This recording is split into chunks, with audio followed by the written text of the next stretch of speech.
Dr. Garwin talked about, is that because of these massive solar flares, that's what geomagnetic disturbances are. One of these things occur at that level, like the Carrington effect, about once every 100 years, which means every decade we have a 10% chance of one of these massive solar flares wiping out big chunks of our electrical grid. Nobody can tell you exactly what, because you've got the magnetic sphere and you don't know exactly how it's going to affect it. But we haven't done anything about it since 2008.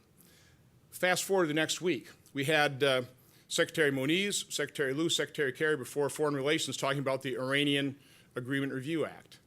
Now, they were dodging questions from the other panel members, so I took my time to question the panel to talk to Secretary Moniz. As the head of Department of Energy, one of the agencies charged with implementing the recommendations of the 2008 EMP Commission. And I just asked him, what have you done? Do you know that you are charged with this? He had no clue. Now, he knew what EMP was. He knew who Dr. Richard Garwin is. He said he was a national treasure. But so again, you've got Secretary Jay Johnson thinking FEMA's got this covered.